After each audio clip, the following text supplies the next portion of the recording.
it's not really sending a letter to let them know that they're reporting inaccurate information to the original creditor. It's getting the credit bureau to get it deleted from the credit report. Right. So the Fair Credit billing information allows us to get information regarding the account, regarding the last date of payment history. Right. And that way we can prove that their records even show that the last payment on this was 10 years ago. Why are you still reporting payment history on my credit report when this is past the statute of limitations for reporting information on my credit report? So just send them that letter? Send them that letter so that we can get that proof. And then once we get that proof, we can send it to the credit bureau. All right. As verification. All right, man.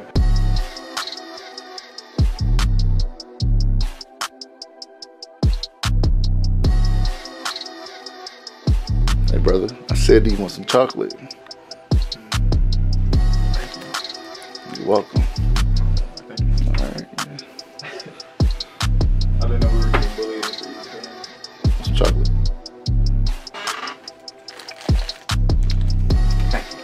You're welcome.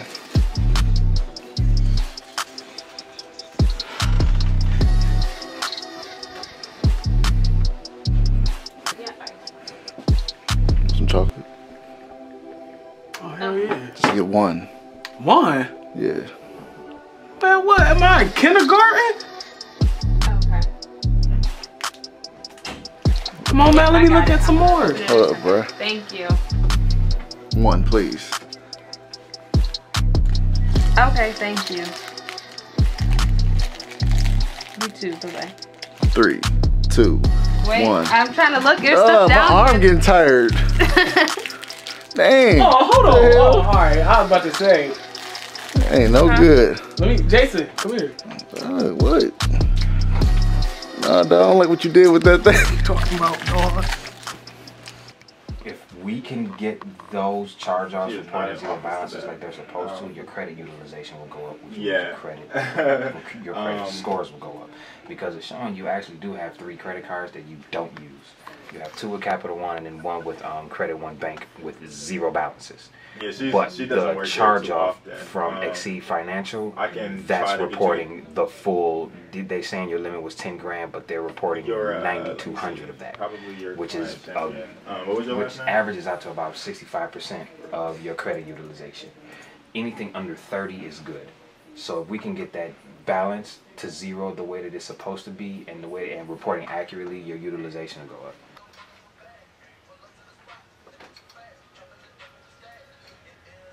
I should have known these drivers. I don't remember. All right. Well, I don't know. Well, the reason I wanted to talk to you is just to make sure that you tell the client the right thing. So if it's not on the credit report and debt collector gives them the opportunity to try to settle the account, our recommendation is that we validate the debt first, just to make sure the debt collector has the proper authority to collect. However, if the client wants to prevent it from being reported on the credit report, they can settle that. Settling that account prior to that will avoid it from being reported. Okay.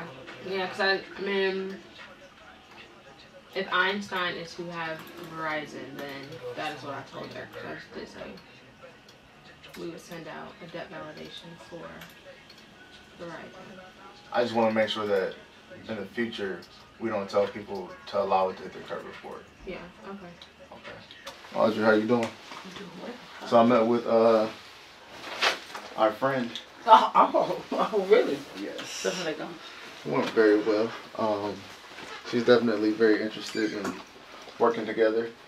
Her What did thing she say? Because she was all about money. Oh yeah, she's very excited about making some money. The payment history is showing that everything is good, but it's still saying like pay but 30 days late. Yeah, so we're not going to mess with that. Okay. Now it does hurt the credit score, but it also causes the client to get into a panic because they're thinking that we're trying to get a positive account deleted. Right. We're actually just trying to correct the information. So just leave it alone for now. But as you work on it in the future and you notice that it's still hindering the client's credit score, then we may want to do something in the future. For just right now, just make it a positive account so the client isn't worried. Okay.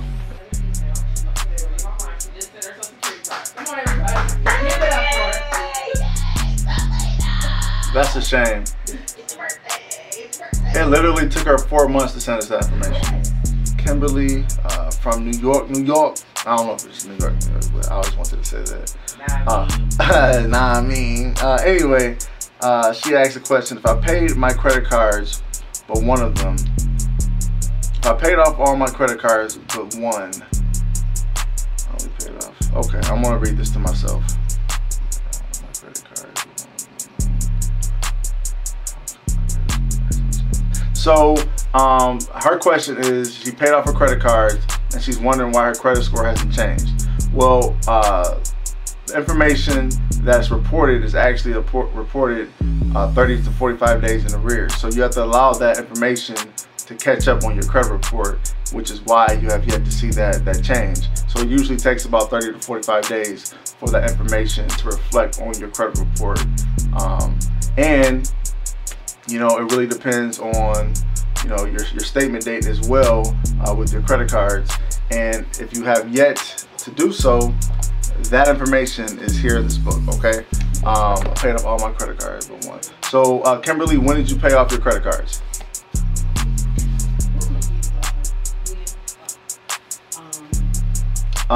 Anyway, going back to this, if you have yet to look over this packet and put it into play, make sure you do so by the end of this live feed so that you can reap the benefit. Yeah, Kimberly, give it more time.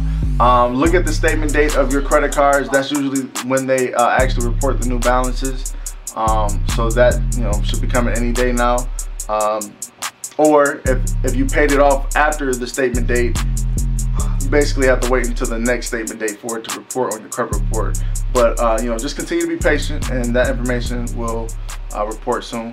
Well, they sent me back a message saying there were 2 attachments: one bill, another birth certificate, and driver's license, of a total of 3 IDs. I don't see a driver's license unless I'm not looking at this. What's the last name? Davis. First name?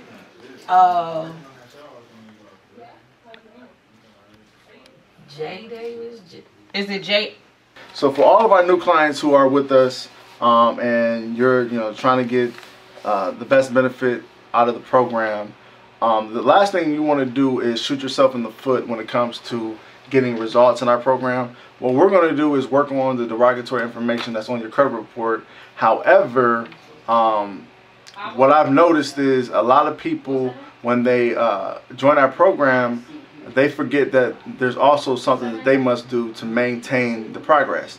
And one of the things that you want to do is make sure that you don't allow any further derogatory information to be reported on your credit report. Otherwise, it's going to delay your progress and, you know, potentially, you know, force you to be in our program a lot longer than what you want to be, because now we have to work on that additional information and start from scratch with that additional information. Okay, so 2 things.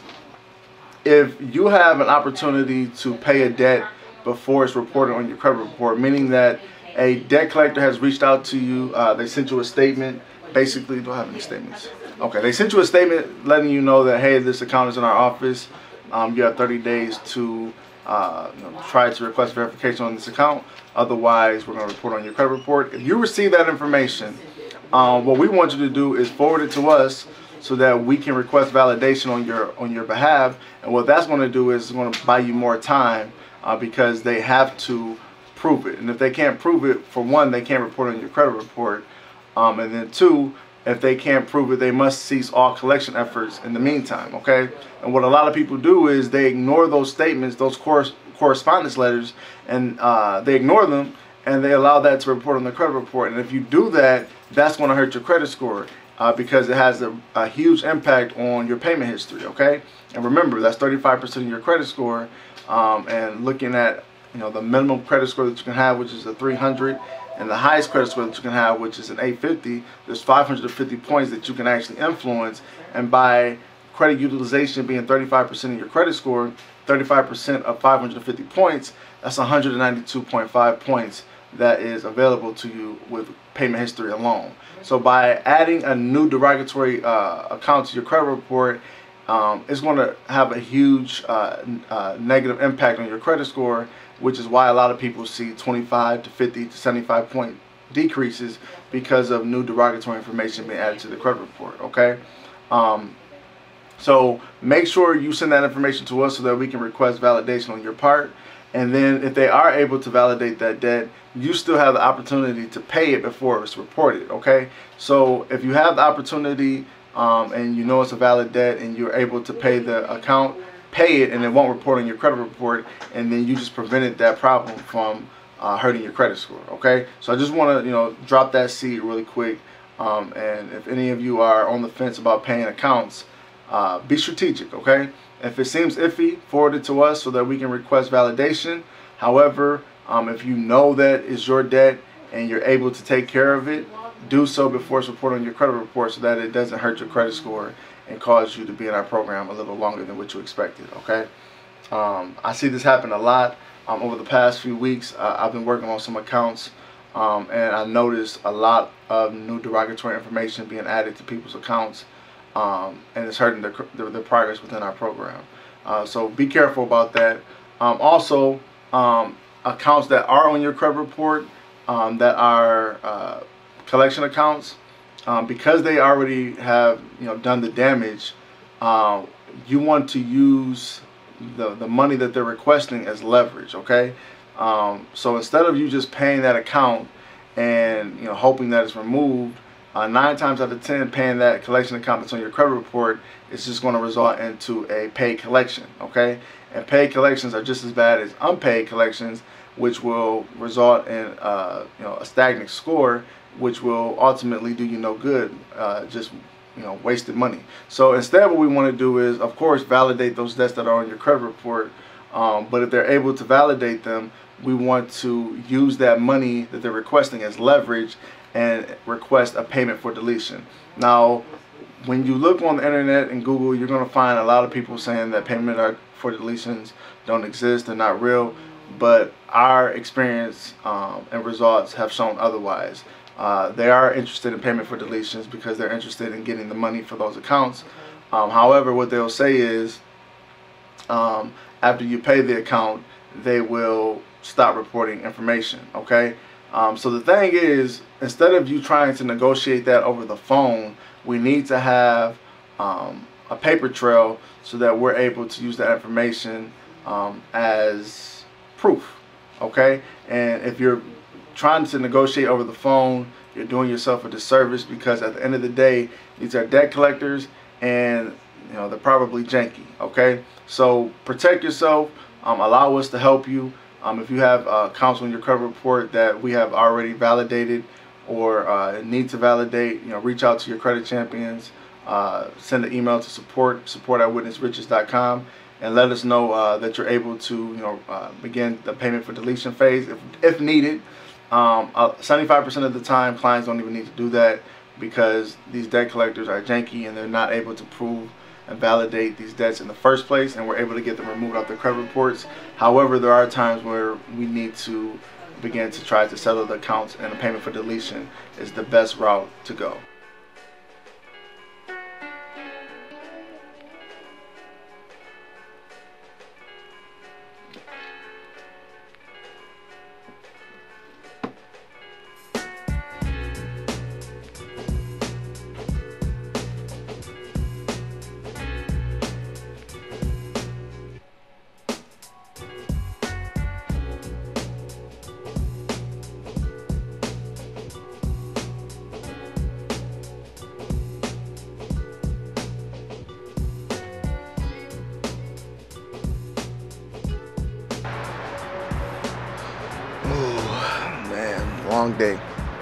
Long day. Thing about running a business is every day is not going to be easy. Every day won't be fun. And you have to remember the reason you started the business. It's bigger than, replacing your income. It's bigger than having free time. If you want to have a business that's going to be here for a while, you have to have a strong purpose. And one thing that I know about Witness Riches is we're here for the long game. We're here to help people get their finances in order so that they can take their family to the next level, their communities to the next level, and themselves, they can go to the next level. And we are providing a service that makes that a reality for a lot of people across the nation. And if we lose sight of why we exist, then we actually are, you know, doing a disservice to our clients. So, you know, though today has been a long day, and you know, this past year has been a long journey for myself, I know that I'm ultimately doing the right thing, and we're ultimately going to be here for a while because we're here to help our clients. I believe that 100%, and everything we do is to showcase that our clients are the priority, and getting them results is what we're here for. So over the last year, I may have gained some weight.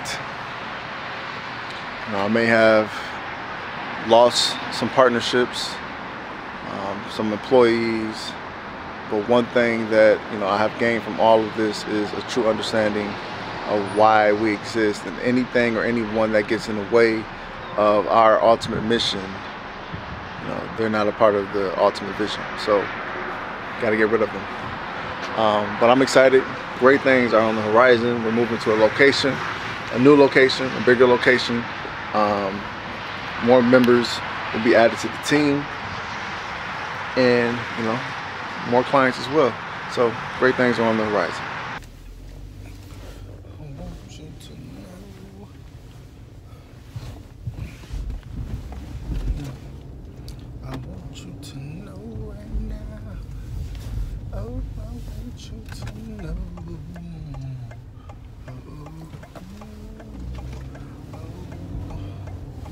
Oh, I hate when it rains, because when it rains, it pours.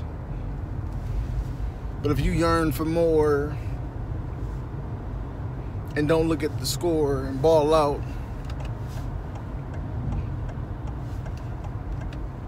one day they'll call you. I don't know what I'm talking about. Anyway. So Witness Riches has done an outstanding job of building a strong reputation. We have built an online community of, you know, information, people, vision, all directed towards financial improvement. And the goal of the company is to one day be a force within that industry. You know, I don't want to just be credit repair or financial coaching.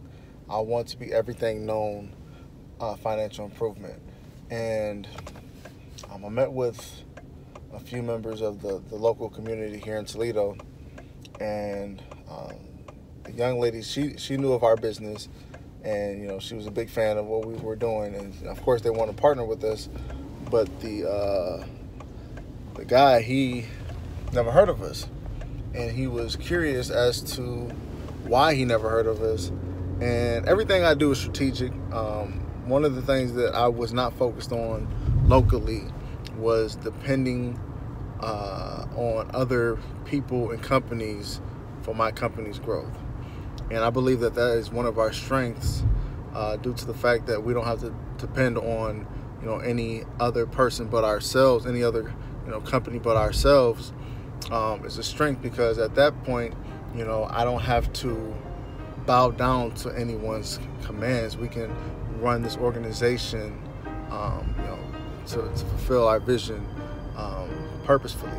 And I'm really excited about that, because now when we meet with people of the local community or across the nation, you know, we don't have to accept their offers if it's not in alignment of our client's best interests. So I'm very excited about that. And I also told the guy, like, you know, the thing is, you know, I've been here for a few years now, and you haven't heard of me. And that lets you know that because we've been here for so long, you know, not hearing of us is, of course, you know, a little weird, but the fact that you haven't heard anything bad is also great. And within our industry, there are a lot of janky people who offer, you know, the services that we offer, but they don't do right by their clients. And because, you know, no one can actually say that about our company, it's a great thing, and I'm very proud of that. And, you know, I will continue to push ethical practices and make sure that our clients' interests are always ahead of our own. There are credit repair companies. Then there's Witness Riches, the 700 Club,